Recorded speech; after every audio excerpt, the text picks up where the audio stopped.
میری اطاعت کرو، میں اس کام پر تم سے کوئی اجر کا طالب نہیں ہوں، میرا اجر تو رب العالمین کے ذمے ہے۔ یہ تمہارا کیا حال ہے کہ ہر اونچے مقام پر لاحاصل ایک یادگار عمارت بنا ڈالتے ہو، یعنی اپنی عظمت اور خوشحالی کا مظاہرہ کرنے کے لیے ایسی عالی شان عمارتیں تعمیر کرتے ہو جن کا کوئی مصرف نہیں، جن کی کوئی حاجت نہیں، جن کا کوئی فائدہ نہیں، اس کے سوا نہیں کہ بس وہ تمہاری دولت اور شوکت کی نمود کے لیے ایک جگہ پہ کھڑی ہو گئی ہے۔ وَتَتَّخِذُونَ، اور بڑے بڑے قصر تعمیر کرتے ہو گویا تم نے اس میں ہمیشہ رہنا، یعنی دوسری قسم کی عمارتیں ہیں، تم یہ سمجھتے ہو کہ اس میں تم ہمیشہ رہو گے، اور جب کسی پر ہاتھ ڈالتے ہو تو جبار بن کر، وَإِذَا بَطَشْتُمْ بَطَشْتُمْ جَبَّارِينَ، ہاتھ ڈالتے ہو تو جبار بن کر ڈالتے ہو۔ تم لوگ اللہ سے ڈرو اور میری اطاعت کرو، فَاتَّقُوا اللَّهَ وَأَطِیعُونِ۔ ہر نبی کی دعوت ایک ہی تھی، وَاتَّقُوا اللَّهَ الَّذِی، اس ڈرو اس سے جس نے تمہیں سب کچھ دیا ہے، بما تعملون، جو تم جانتے ہو، تمہیں جانور دی، اولادیں دی، باغ دیے اور چشمے دیے، مجھے تمہارے حق میں ایک بہت بڑے دن کا ڈر ہے۔ یہاں پہ انی اخاف علیکم عذاب یوم عظیم، یعنی مجھے تمہارے حق میں ایک بہت بڑے عذاب کا ڈر ہے۔ انہوں نے جواب دیا، تو نصیحت کر یا نہ کر، ہمارے لیے سب یکساں ہیں۔ استغفر اللہ، یعنی جب دل سخت ہو جائیں تو پھر کوئی چیز جو ہے اثر نہیں کرتی۔ یہ باتیں ہوتی چلی آئیں اور ہم عذاب میں مبتلا ہونے والے نہیں، آخر کار انہوں نے اسے جھٹلا دیا اور ہم نے ان کو ہلاک کر دیا۔ ہلاک کے ہونے میں، اس قوم کے ہلاک ہونے میں جو تفصیل قرآن میں ہوئی ہے کہ اچانک زور کی آندھی اٹھی اور یہ لوگ دور سے اپنی وادیوں کی طرح آتے دیکھ کر سمجھے کہ گھٹا آئی ہے، خوشیاں منانے لگے کہ اب خوب بارش ہوگی، مگر وہ اللہ تعالیٰ کا عذاب تھا اور ہم عذاب میں مبتلا ہونے والے نہیں۔ آخر کار انہوں نے اسے جھٹلا دیا اور ہم نے ان کو کیا کیا، ہلاک کر دیا۔ یقیناً اس میں ایک نشانی ہے مگر ان میں سے اکثر لوگ مانتے نہیں، اور حقیقت یہ ہے کہ تیرا رب زبردست بھی ہے اور رحیم بھی ہے۔ کذب ثمود مرسلین، سمود نے رسولوں کو جھٹلایا، یعنی پھر آگے جو ہے سمود کا قصہ یاد کرو، جب ان کے بھائی صالح نے ان سے کہا کیا تم ڈرتے نہیں، میں تمہارے لیے ایک امانت دار رسول ہوں، لہٰذا تم اللہ سے ڈرو اور میری اطاعت کرو۔ دیکھیے ہر پیغمبر کی دعوت کا ایک ہی انداز ہے، ایک ہی رب کی طرف سب نے بلایا، توحید کا سبق دیا۔ کیا تم ان سب چیزوں کے درمیان جو یہاں ہیں بس یوں ہی اطمینان سے رہنے دیے جاؤ گے؟ یعنی کیا تمہارا خیال ہے کہ تمہارا یہ عیش دائمی اور ابدی، کیا اسے کبھی زوال نہیں آنا؟ کیا تم کبھی ان نعمتوں کا حساب نہ لیا جائے گا اور کبھی اعمال کی باز پرس نہ ہوگی جس کا تم ارتکاب کر رہے ہو؟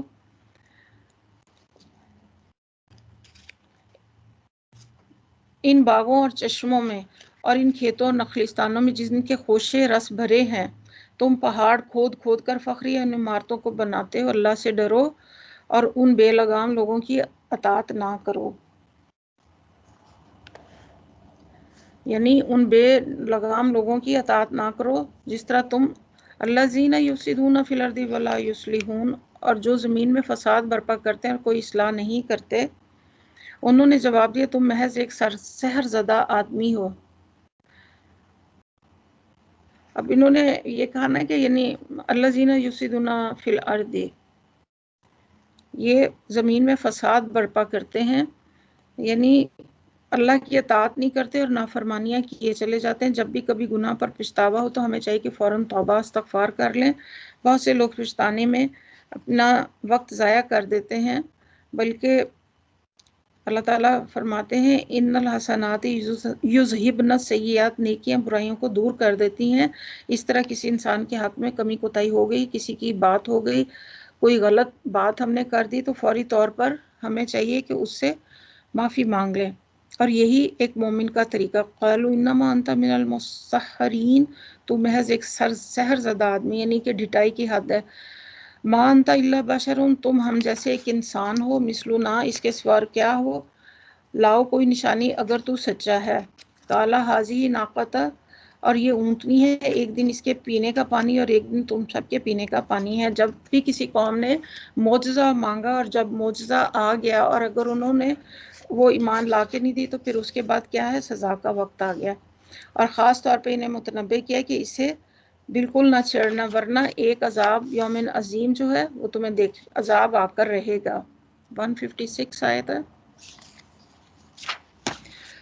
اور پھر انہوں نے اس کی کوچیں کاٹ ڈالی اور آخر کار پچھتاتے رہ گئے، یعنی پچھتاوا ان کے آگے پھر غلط کام کیونکہ شیطان انسان کے پیچھے لگا رہتا ہے، اسے گناہ پہ مجبور کرتا رہتا ہے۔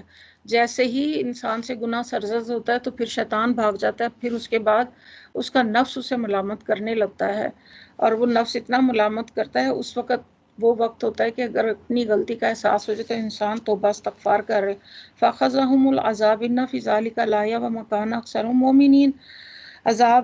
عذاب نے انہیں آ لیا، یقیناً اس میں ایک نشانی ہے مگر ان میں سے اکثر ماننے والے نہیں ہیں۔ در حقیقت یہ ہے کہ تیرا رب زبردست بھی اور رحیم بھی ہے۔ کذبت قوم لوط المرسلین، لوط کی قوم نے رسولوں کو جھٹلایا۔ یاد کرو جبکہ ان کے بھائی لوط نے ان سے کہا تھا کیا تم ڈرتے نہیں، میں تمہارے لیے ایک امانت دار رسول ہوں، لہٰذا تم اللہ سے ڈرو اور میری اطاعت کرو۔ ایک ہی انداز، ایک ہی دعوت کا طریقہ، ایک ہی بات، اور جھٹلانے والے بھی ان کے بھی اعتراضات ایک جیسے۔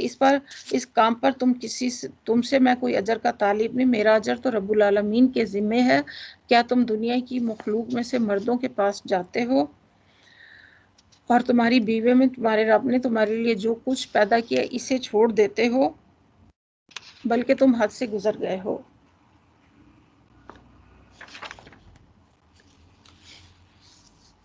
یہ تم نے کیا طریقہ اختیار کیا جس میں عورتوں کی حق تلفی بھی اور رب کی ناراضگی اور فطرت کے خلاف ہے۔ انہوں نے کہا اے لوط اگر تو ان باتوں سے باز نہ آیا جو لوگ ہماری بستیوں سے نکالے گئے ہیں ان میں تو بھی شامل ہو کر رہے گا، یعنی اگر تو نے زبان کھولی یا ہماری حرکتوں پر احتجاج کیا یا ہماری مرضی کے خلاف کام کیا، وہ ہماری بستیوں سے نکالا گیا، اگر تو یہ باتیں کرے گا تو تیرا حشر ایسا ہی ہوگا۔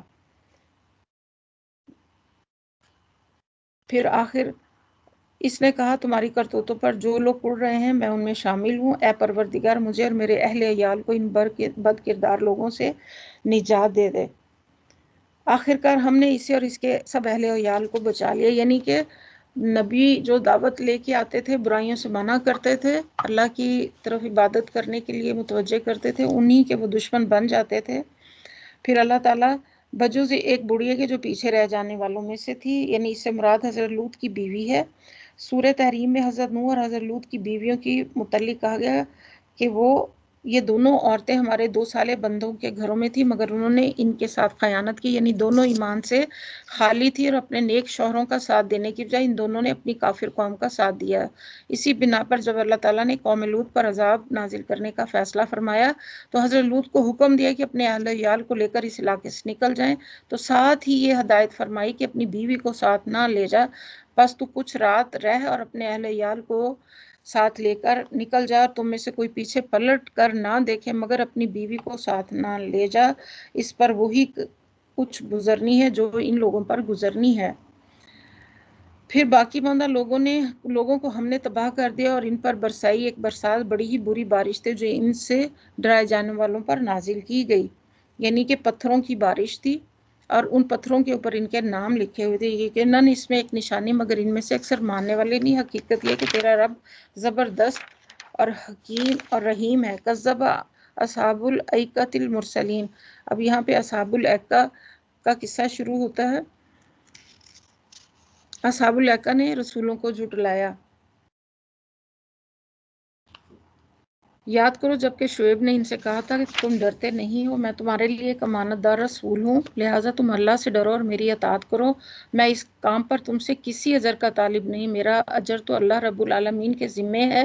پیمانے ٹھیک بھرو اور کسی کو گھاٹا نہ دو۔ ہر قوم میں ایک ایک برائی تھی، صحیح ترازو سے تولو۔ اس قوم کے اندر ناپ تول میں کمی میں ملوث تھے، اور لوگوں کو ان کی چیز کم نہ دو اور زمین میں فساد نہ پھیلاتے پھرو، ذات کا خوف کرو جس نے تمہیں گزشتہ نسلوں کو پیدا کیا ہے۔ انہوں نے کہا تو محض ایک سحر زدہ آدمی ہے۔ قالوا انما انت من المسحرین، سحر زدہ آدمی، وما انت الا بشر مثلنا، اور تو کچھ نہیں کہ مگر ایک ہمارے جیسا انسان ہے، ہم تجھے بالکل جھوٹا سمجھتے ہیں، اور اگر تو سچا تو ہم پر آسمان کا کوئی ٹکڑا گرا دے۔ شعیب نے کہا میرا رب جانتا ہے جو کچھ تم کر رہے ہو، یعنی عذاب نازل کرنا میرا کام نہیں، یہ تو اللہ رب العالمین کے اختیار میں ہے، اور تمہارے کرتوت دیکھ ہی رہا، اگر وہ تمہیں عذاب کا مستحق سمجھے گا تو خود نازل فرما دے گا۔ اصحاب الایکہ کے اس مطالبے اور حضرت شعیب کے اس جواب میں قریش مکہ کے لیے بھی ایک تنبیہ تھی، وہ بھی آپ صلی اللہ علیہ وسلم سے یہی بار بار کہتے تھے، یا پھر گرا دے ہم پر آسمان کا کوئی ٹکڑا کہ تیرا دعویٰ یہ ہے۔ اس لیے ان کو سنایا جا رہا کہ ایسا ہی مطالبہ اصحاب الایکہ نے اپنے پیغمبر سے کیا تھا، اس کا جو جواب انہیں ملا وہی آپ صلی اللہ علیہ وسلم کی طرف سے تمہاری بات کا جواب ہے۔ شعیب نے کہا میرا رب جانتا جو کچھ تم کر رہے ہو۔ انہوں نے جھٹلایا اور آخرکار چھتری والے دن کا عذاب ان پر آ گیا، اور وہ بڑا ہی خوفناک دن کا عذاب تھا۔ یقیناً اس میں بھی ایک نشانی ہے ان لوگوں کے لیے، مگر ان میں سے اکثر ماننے والے نہیں۔ حقیقت یہ کہ تیرا رب زبردست بھی اور رحیم بھی ہے۔ پھر آگے اللہ تعالیٰ فرماتے وَإِنَّ رَبَّكَ لَهُوَ الْعَزِيزُ الرَّحِيمُ وَإِنَّهُ لَتَنزِيلُ رَبِّ الْعَالَمِينَ نَزَلَ بِهِ روح الْأَمِينُ۔ یہ رب العالمین کی نازل کرتا ہے، یہ کتاب مبین جس کی آیات تمہیں سنائی جا رہی ہیں، اور ذکر جس سے لوگ منہ موڑ رہے ہیں، کسی انسان کی من گھڑت چیز نہیں۔ اے محمد صلی اللہ علیہ وسلم خود تصنیف نہیں کر لیا، بلکہ یہ کیا ہے؟ رب العالمین یہ اللہ کی طرف سے نازل کردہ ہے، اسے لے کر تیرے دل پر امانت دار روح اتری ہے تاکہ تو ان لوگوں میں شامل ہو جو اللہ کی طرف سے لوگوں کو متنبع کرنے والے ہیں، بلسان عربی مبین، صاف عربی زبان میں ہے۔ یعنی امانت دار روح اتری ہے، یہ بھی ہو سکتا ہے کہ متنبع کرنے والے ہیں۔ اللہ تعالیٰ نے اس کلام کو عربی میں نازل کیا، یعنی تنزیل، اور یہی تعلیم سابق کتب جو تھیں ان میں بھی یہی بات تھی کہ خدائے واحد کی بندگی، آخرت کی زندگی کا عقیدہ، انبیاء کی پیروی کا طریقہ، ان سب میں بھی پیش کیا گیا۔ سب کتابیں جو اللہ کی طرف سے شرک کی مذمت کرتی تھیں اور اپنے نفس کے اوپر چلنے سے بھی منع کرتی تھی، رسول کی اطاعت کرنے کا کہتی تھی، اِنَّهُ لَفِي دُبُرِ الْأَوَّلِينَ، اور اگلے کتابوں میں بھی، اگلے لوگوں کی کتابوں میں بھی یہ موجود ہے۔ اولم یقل لہم، آیا کیا ان اہل مکہ کے لیے کوئی نشانی ہے؟ نہیں، اسے علماء بنی اسرائیل جانتے ہیں، یعنی قرآن کی جو تعلیمات ہے وہ ٹھیک وہی تعلیم ہے جو سابقہ انبیاء کے اوپر کتابیں آئیں۔ اہل مکہ خود علم کتاب سے ناشنا نہ صحیح، بنی اسرائیل کے اہل علم تو گرد و پیش کے علاقوں میں کثرت سے موجود تھے، وہ جانتے تھے کہ کوئی انوکھا اور نرالا ذکر نہیں ہے جو آج پہلی مرتبہ محمد بن عبداللہ نے لا کر تمہارے سامنے رکھ دیا، بلکہ 1000 برس سے اللہ کے نبی یہی ذکر پے در پہ لاتے رہے۔ لیکن ان کی ہٹ دھرمی کا حال یہ تھا کہ اگر ہم اسے کسی اجمی پر بھی نازل کرتے اور یہ فصیح عربی کلام وہ ان کو پڑھ کر سناتا، تب بھی یہ ان کو نہ کر دیتے۔ اسی طرح ہم نے اس ذکر کو مجرموں کو دلوں میں گزارا، یعنی یہ اہل حق کے دلوں کی طرح تسکین روح اور شفائے قلب بن کر ان کے اندر نہیں اترتا، بلکہ ایک گرم لوہے کی سلاخ بن کر ان کے طرح گزرتا کہ وہ غصے میں آ جاتے ہیں، اور ان کی مضامین پر غور کرنے کی بجائے اس کی تردید کے لیے حربے ڈھونڈتے رہتے ہیں۔ لا یؤمنون بہ حتی یروا العذاب العلیم، وہ اس پر ایمان نہیں لاتے جب تک کہ عذاب علیم کو دیکھ نہ لیں۔ پھر جب وہ بے خبری میں ان پر آ پڑتا ہے اس وقت تو کہتے ہیں کیا اب ہمیں کچھ مہلت مل سکتی ہے؟ آیت نمبر 203 ہے، کیا ہمیں مہلت مل سکتی ہے؟ اس وقت یعنی عذاب سامنے دیکھ کر ہی مجرموں کو یقین آیا کرتا ہے کہ واقعہ پیغمبر نے جو کچھ کہا تھا وہ سچ کہا تھا۔ تو کیا یہ لوگ ہمارے عذاب کے لیے جلدی مچا رہے ہیں؟ تم نے کچھ غور کیا؟ اگر ہم انہیں برسوں تک عیش کرنے کی مہلت بھی دے دیں، پھر وہی چیز ان کے سامنے آ جائے گی جسے انہیں ڈرایا جا رہا ہے، تو سامان زیست جو ان کو ملا اس کے کسی کام نہ آئے گا۔ دیکھو ہم نے کسی بستی کو اس کے بغیر ہلاک نہیں کیا، اس کے لیے خبردار کرنے والا، حق نصیحت ادا کرنے والے موجود تھے، اور ہم ظالم نہیں تھے۔ آیت نمبر 209 ہے، یعنی جب ہم نے خبردار کرنے والے کو تنبیہ اور سمجھانے والوں کی نصیحت قبول نہ کی انہوں نے، اور ہم نے انہیں پھر ہلاک کیا۔ اللہ تعالیٰ کسی قوم کے اوپر ظلم نہیں کیا، کسی پر بھی نہیں۔ اللہ تعالیٰ سب سے پہلے اس میں ڈرانے والے کو بھیجتے ہیں، بشیر اور نذیر، بشارت دینے والے کو۔ جب قوم مان کر نہیں دیتی تو پھر ہماری طرف سے ان پر کوئی ظلم نہ تھا۔ ظلم تو اس وقت ہوتا جب کہ ہلاک کرنے سے پہلے انہیں سمجھا کر راہ راست پر لانے کی کوشش نہ کی گئی ہوتی۔ یہ کام ان کو سجتا ہے، نہ وہ ایسا ہی کر سکتے ہیں، وہ تو اس کی سماعت تک سے دور رکھے گئے ہیں۔ اے محمد صلی اللہ علیہ وسلم، اللہ کے ساتھ کسی دوسرے معبود کو نہ پکارو، ورنہ تم بھی سزا پانے والوں میں شامل ہو جاؤ گے۔ اپنے قریب ترین رشتہ داروں کو ڈراؤ، وَأَنذِرْ عَشِيرَتَكُمُ الْأَقْرَبِينَ، اور ایمان لانے والوں میں سے جو لوگ تمہاری پیروی اختیار کریں ان کے ساتھ تواضع سے پیش آ جاؤ۔ پھر آگے فرمایا لیکن اگر تمہاری نافرمانی کریں تو ان سے کہہ دو جو کچھ تم کرتے اس سے میں بری الذمہ ہوں، وتوکل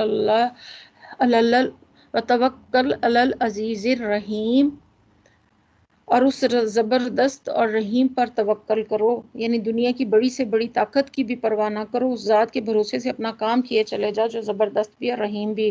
اس کا زبردست ہونا اس بات کی ضمانت ہے کہ جس پشت پر اس کی تائید ہو اسے دنیا میں کوئی نیچا نہیں دکھا سکتا۔ اس کا رحیم ہونا اس اطمینان کے لیے کافی کہ جو شخص اس کی خاطر کلمہ حق کے کام میں جان لڑائے گا اس کی کوششوں کو وہ کبھی بھی رائے گا نہ جانے دے گا۔ یعنی یہاں پہ خاص طور پر اللہ کے اوپر بھروسے کی بات کی ہے کہ اللہ تعالیٰ غفور الرحیم ہے، اس پر توکل کرنا چاہیے جو تمہیں اس وقت دیکھ رہا ہوتا ہے، جب تم اٹھتے ہو۔ اٹھنے سے مراد راتوں کو نماز کے لیے اٹھنا بھی ہو سکتا ہے اور فریضہ رسالت ادا کرنے کے لیے بھی اٹھنا ہو سکتا ہے، اور سجدہ گزاروں میں تمہاری نقل و حرکت پر بھی اللہ تعالیٰ نظر رکھتے ہیں۔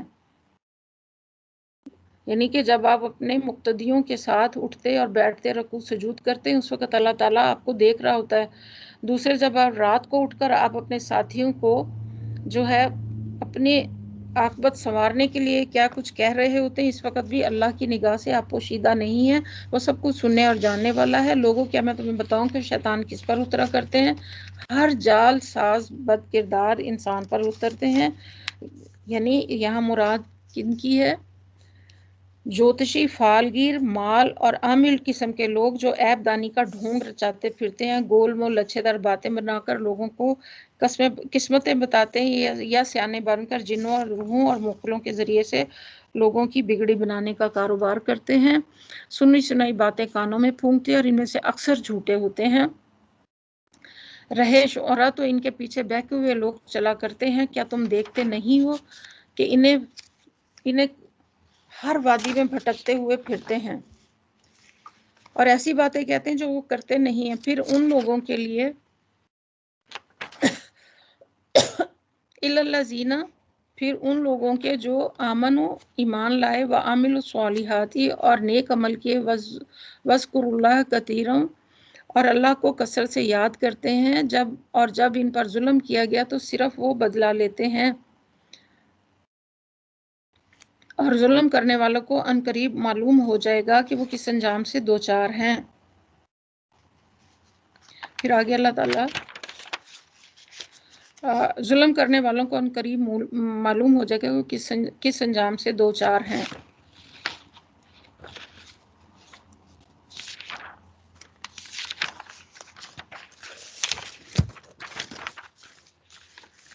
پھر آگے سورہ نمل شروع ہو جاتی ہے، بسم اللہ الرحمن الرحیم،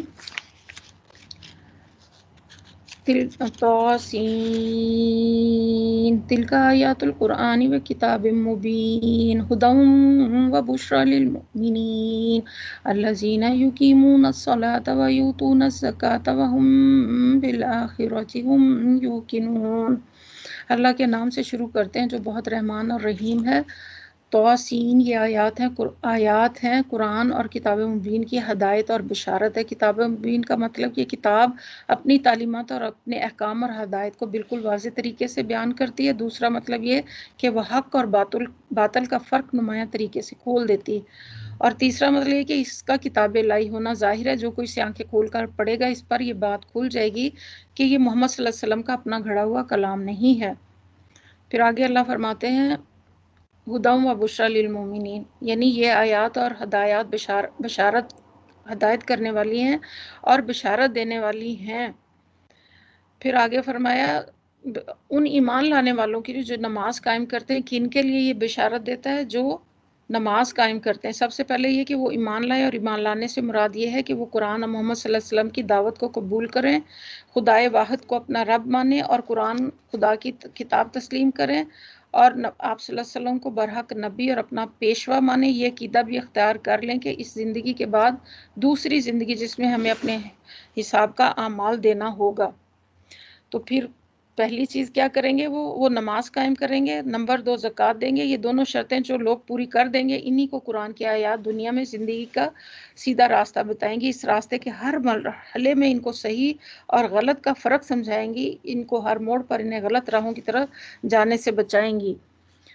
پھر وہ لوگ جو آخرت پر پورا یقین رکھتے ہیں، یعنی آخرت کا عقیدہ ایمانیات میں شامل ہے، اس بنا پر ایمان لانے والوں سے مراد ہے کہ وہی لوگ جو توحید اور رسالت کے ساتھ آخرت پر بھی ایمان لاتے ہیں۔ حقیقت یہ ہے کہ جو لوگ آخرت کو نہیں مانتے، ان کے لیے ہم نے ان کے کرتوتوں کو خوشنما بنا دیا، اس لیے وہ اس میں بھٹکتے پھرتے۔ یہ وہ لوگ ہیں جن کے لیے بہت بڑی سزا ہے آخرت میں، یہی سب خسارے میں رہنے والے۔ اے محمد صلی اللہ علیہ وسلم، بلا شبہ تم یہ قرآن ایک حکیم اور علیم ہستی کی طرف سے پا رہے ہو۔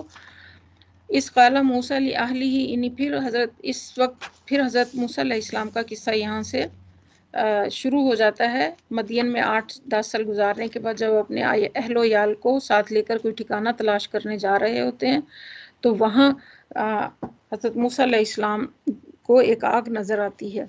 تو اس قال موسیٰ لأہلہ انی آنست نارا، انہیں اس وقت کا قصہ سنا جب موسیٰ نے اپنے گھر والوں سے کہا کہ مجھے ایک آگ نظر آئی، ابھی یا تو میں وہاں سے کوئی خبر لے کر آتا ہوں یا کوئی انگارہ چن لاتا ہوں تاکہ تم لوگ گرم ہو سکو۔ فلما جاءها نودی ان بورک من فی النار، وہاں جو پہنچا تو ندا آئی کہ مبارک ہو وہ جو اس آگ میں ہے، اس کے ماحول میں ہے، پاک ہے اللہ سب جہان والوں کا پروردگار۔ حضرت موسیٰ علیہ السلام کو جب کوہ طور کے اوپر نظارہ ہوا، یا موسیٰ انہ انا اللہ العزیز الحکیم، اے موسیٰ یہ میں ہوں اللہ زبردست اور توانا، اور پھینک تو ذرا اپنی لاٹھی۔ جو ہی کہ موسیٰ نے دیکھا لاٹھی سام کی طرح بل کھا رہی ہے تو پیٹ پھیر کر بھاگا اور پیچھے مڑ کر بھی نہ دیکھا۔ اے موسیٰ ڈرو نہیں، میرے حضور رسول ڈرا نہیں کرتے، یعنی میرے حضور اس امر کا کوئی خطرہ نہیں کہ رسول کو کوئی تکلیف پہنچے۔ رسالت کے منصب عظیم پر مقرر کرنے کے لیے جب میں کسی کو اپنی پیشی میں بلاتا ہوں تو اس کی حفاظت کا ذمہ بھی خود لیتا ہوں۔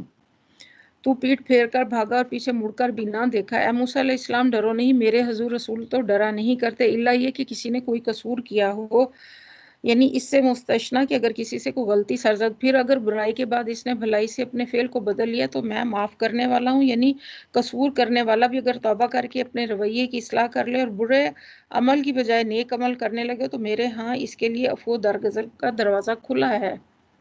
اس موقع پر یہ بات ارشاد فرمانے سے مقصد ایک یہ تھا کہ حضرت موسیٰ علیہ السلام نادانستگی میں ایک کتبی کو قتل کر کے مصر سے نکلے تھے، یہ قصور تھا جس کی طرف اشارہ اللہ نے فرمایا۔ پھر آگے اللہ فرماتے ہیں اور ذرا اپنا ہاتھ گریبان میں تو ڈال، تخرج بیضاء من غیر سوء، چمکتا ہوا نکلے گا بغیر کسی تکلیف کے، فی 9 آیات الی فرعون قومہ انہم کانوا قوما فاسقین، یہ 9 نشانیوں میں سے ہیں فرعون اور اس کی قوم کی طرف لے جانے کے لیے، وہ بڑے بد کردار لوگ ہیں۔ فلما جاءتہم آیاتنا، اور پھر جب ہماری کھلی کھلی نشانیاں لوگوں کے سامنے آئیں تو انہوں نے کہا یہ تو ایک کھلا جادو ہے، انہوں نے سراسر ظلم اور غرور کی راہ سے ان نشانیوں کا انکار کر دیا، اور حالانکہ دل ان کے قائل ہو چکے تھے اس بات سے۔ اب دیکھ لو ان مفسدوں کا انجام کیا ہوا، یعنی ان کی ردات سنا کر بتایا جا رہا ہے۔ وَلَقَدْ آتَيْنَا داؤد وسلیمان علما وقال الحمد للہ الذی فضلنا علی کثیر من عبادہ المؤمنین، دوسری طرف ہم نے داؤد علیہ السلام کو علم عطا کیا اور انہوں نے کہا کہ شکر ہے اس خدا کا جس نے ہم کو بہت سے مومن بندوں پر فضیلت عطا فرمائی، یعنی دوسرے مومن بندے بھی ایسے موجود تھے جن کو خلافت عطا کی جا سکتی تھی، لیکن یہ ہماری کوئی ذاتی خوبی نہیں بلکہ محض اللہ کا احسان ہے، اس نے ہمیں مملکت کی فرما روائی عطا فرمائی۔ ووارث سلیمان داؤد، اور داؤد کا وارث سلیمان ہوا۔ وراثت سے مراد مال و جائیداد کی وراثت نہیں بلکہ نبوت اور خلافت میں حضرت داؤد کی جانشینی، مال و جائیداد کی میراث اگر بالفرض منتقل ہوئی بھی ہو تو وہ تنہا حضرت سلیمان کی طرف نہیں ہو سکتی تھی، کیونکہ حضرت داؤد کی دوسری اولاد بھی موجود تھی۔ اس لیے اس آیت کو اس حدیث کی تردید پر پیش نہیں کیا جا سکتا۔ ہم انبیاء کی وراثت تقسیم نہیں ہوتی، جو کچھ ہم نے چھوڑا وہ صدقہ ہے، بخاری کی یہ حدیث ہے۔ نبی کا وارث کوئی نہیں ہوتا، جو کچھ وہ چھوڑتا ہے وہ مسلمانوں کے فقراء اور مساکین میں تقسیم کیا جاتا ہے۔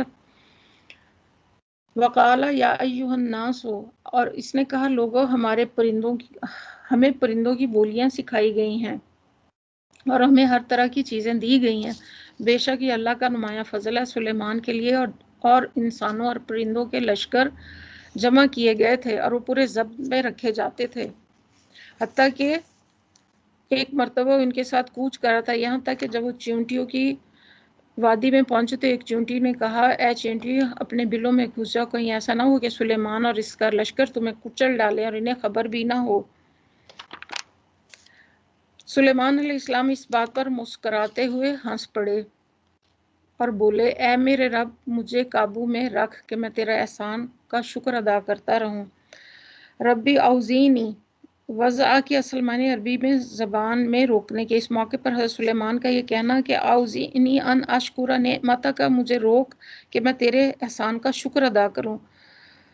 اے میرے رب مجھے جو عظیم و شان قوتیں اور قابلیتیں تو نے دی ہیں وہ ایسی ہیں کہ اگر میں ذرا سی بھی غفلت میں مبتلا ہو جاؤں تو حد بندگی سے خارج ہو کر اپنی کبریائی کی خبت میں نامعلوم کہاں نکل جاؤں، اسی لیے اسے میرے پروردگار تو میرے قابو میں رکھ تاکہ میں کافر نعمت بننے کی بجائے شکر نعمت کرنے والا بنوں۔ یہاں پہ خاص طور پہ حضرت سلیمان علیہ السلام کی دعا جو ہے وہ بتائی گئی ہے کہ انہوں نے اللہ تعالیٰ سے دعا کی۔ وقال ربی اوزعنی ان اشکر نعمتک التی انعمت علی وعلی والدی وان اعمل صالحا ترضیہ وادخلنی برحمتک فی عبادک الصالحین۔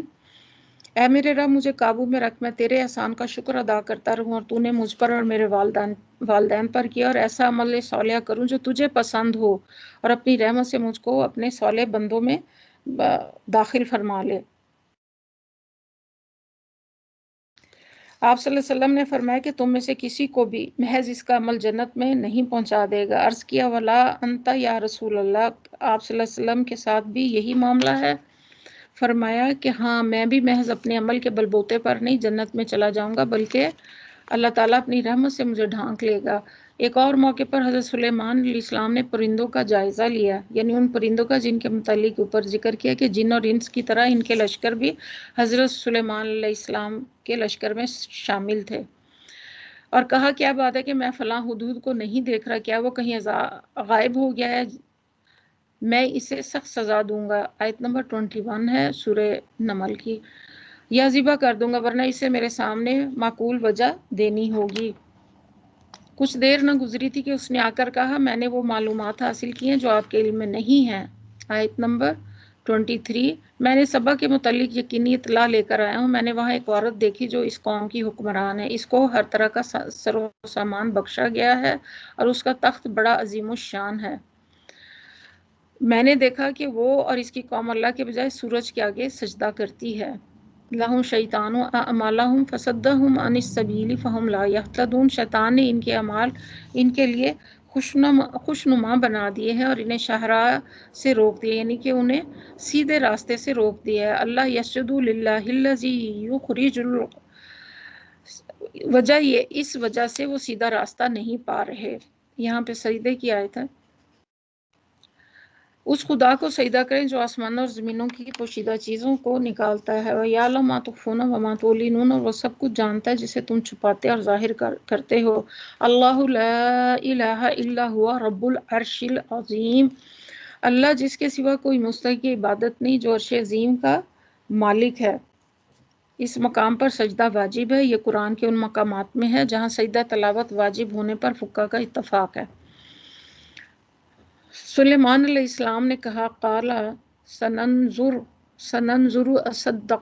اصدقت ام کنت من الکاذبین، ابھی ہم دیکھ لیتے ہیں کہ تو نے سچ کہا یا تو جھوٹ بولنے والوں میں سے ہے، میرا یہ خط لے جا اور ان لوگوں کی طرف ڈال دے، پھر الگ ہٹ کر دیکھ کہ ان کیا رد عمل کرتے ہیں۔ ہدبد کا یہاں جو کردار ہے وہ ختم ہو جاتا ہے۔ پھر آگے اللہ تعالیٰ فرماتے ہیں قالت یا ایھا الملأ انی القی الی کتاب کریم، ملکہ بولی اہل دربار میری طرف ایک بڑا اہم خط پھینکا گیا ہے، انہ من سلیمان و انہ بسم اللہ الرحمن الرحیم، وہ سلیمان کی جانب سے اور اللہ رحمان اور رحیم کے نام سے شروع کیا گیا ہے۔ اللہ تعالی علیہ وَأْتُونِي مسلمین، مضمون یہ ہے کہ میرے مقابلے میں سرکشی نہ کرو اور مسلم ہو کر میرے پاس حاضر ہو جاؤ۔ یعنی خط کی کئی اہم وجوہات ہیں جو ایک غیر معمولی طریقے سے آیا ہے۔ خط سنا کر ملکہ نے کہا اے سرداران قوم، میرے اس معاملے میں مجھے مشورہ دو، میں کسی معاملے کا فیصلہ تمہارے بغیر نہیں کر سکتی، حتیٰ تشہدون، جب تک کہ تم حاضر نہ ہو یا تم گواہ نہ ہو، یعنی اہم معاملات میں فیصلہ کرتے وقت تم لوگوں کی موجودگی میرے نزدیک نہایت ضروری، اور یہ بھی کہ فیصلہ میں کروں اس کے صحیح ہونے کی تم شہادت دو۔ اس بات سے ظاہر ہوتا کہ وہ قوم سبا میں بادشاہ ہی نظام تو تھا، مگر اس طرح زبردستی کا نظام نہ تھا، بلکہ فرما روئے وقت معاملات کے فیصلے ایان سلطنت کے مشورے سے کیا کرتے تھے۔ انہوں نے جواب دیا ہم طاقتور اور لڑنے والے لوگ ہیں، آگے فیصلہ آپ کے ہاتھ میں، آپ خود دیکھ لیں کہ آپ کیا حکم دیتے ہیں۔ ملکہ نے کہا بادشاہ جب کسی ملک میں گھس آتے ہیں اذا دخلوا قریۃ افسدوها وجعلوا عزت اہلها اذلہ وکذالک یفعلون، اسے خراب کرتے اور اس کی عزت والوں کو ذلیل کر دیتے ہیں، یہی کچھ وہ کیا کرتے ہیں۔ میں ان لوگوں کی طرف ایک ہدیہ بھیجتی ہوں، پھر دیکھتی ہوں کہ میرا ایلچی کیا جواب لاتا ہے۔ جب وہ سفیر سلیمان علیہ السلام کے یہاں پہنچا تو اس نے کہا کیا تم لوگ میری مال سے میری مدد کرنا چاہتے ہو؟ جو کچھ اللہ نے مجھے دے رکھا وہ اس سے بہت زیادہ جو تم نے دیا ہے۔ یعنی اس جملے سے مقصود اظہار فخر و تکبر نہیں، اصل مدعا یہ کہ مجھے تمہارا مال مطلوب نہیں بلکہ تمہارا ایمان مطلوب ہے، یا کم از کم جو چیزیں چاہتا ہوں وہ یہ ہے کہ تم ایک صالح نظام کے تابع ہو جاؤ۔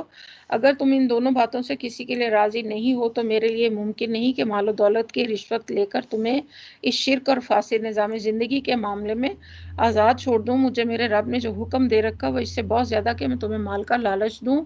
جب اے سفیر واپس جا اور اپنے بھیجنے والوں کی طرف ہم ان پر ایسے لشکر لے آئیں جن کا مقابلہ وہ نہ کر سکیں گے، اور ہم انہیں ایسی ذلت کے ساتھ وہاں سے نکالیں گے کہ وہ خوار ہو کر رہ جائیں گے۔ سلیمان علیہ السلام نے کہا اہل دربار، تم میں سے کون اس کا تخت میرے پاس لاتا ہے قبل اس کے کہ وہ مطیع ہو کر میرے پاس حاضر ہوں؟ یعنی وہی تخت جس کے متعلق حدود نے بتایا تھا کہ اس کا تخت بڑا عظیم الشان ہے۔ ملکہ کے آنے سے پہلے اس کا تخت منگوانے کی وجہ یہ تھی کہ حضرت سلیمان اس پر قبضہ کرنا چاہتے تھے۔ انہیں اندیشہ ہو کہ ملکہ مسلمان ہوگی تو پھر اس کے مال پر جو ایسے ہی مفسرین نے جو ہے یہاں پہ اس بات کو کی تشریح کی ہے، میرے پاس حاضر ہوں، جنہوں میں سے ایک کبھی ہیکل نے عرض کیا میں اسے حاضر کر دوں گا قبل اس کے کہ آپ اپنی جگہ سے اٹھیں۔ اس سے معلوم ہوتا ہے کہ حضرت سلیمان علیہ السلام کے پاس جو جن تھے وہ آیا موجودہ زمانے کے بعض عقل پرست مفسرین کی تعویلوں کے مطابق بنے نوع انسان میں سے تھے، یا عرف عام کے مطابق ان پوشیدہ مخلوقات میں سے جو جن کے نام سے معروف ہیں۔ حضرت سلیمان کے دربار کی نشست زیادہ سے زیادہ 3 سے 4 گھنٹے کی ہوگی۔ میں اس کی طاقت رکھتا ہوں اور امانت دار ہوں، یعنی آپ مجھ پر بھروسہ کر سکتے ہیں کہ میں اسے خود اڑانا لے جاؤں گا یا میں اس سے کوئی قیمتی چیز نہ چرا لوں گا۔ جس شخص کے پاس کتاب کا ایک علم تھا وہ بولا میں آپ کی پلک جھپکنے سے پہلے اسے لائے دیتا ہوں، یعنی اسی دربار میں ایک ایسا بھی شخص تھا۔ جو ہی کہ سلیمان علیہ السلام وہ تخت اپنے پاس رکھا وہ دیکھا اور وہ پکار اٹھا یہ میرے رب کا فضل ہے تاکہ وہ مجھے آزمائے کہ میں اس کا شکر کرتا ہوں یا کفران نعمت۔ یہاں پر بھی حضرت سلیمان علیہ السلام جو ہے انہوں نے فوراً جو ہے اس طرف توجہ کی کہ یہ بھی میرے رب کا فضل ہے کہ کیا میں اس کا شکر ادا کرتا ہوں یا میں کفران نعمت کرتا ہوں، اور جو کوئی شکر کرتا ہے اس کا شکر اس کے اپنے لیے ہی مفید ہے، ورنہ کوئی ناشکری کرے تو میرا رب ان چیزوں سے بے نیاز ہے اور اپنی ذات میں آپ ہی وہ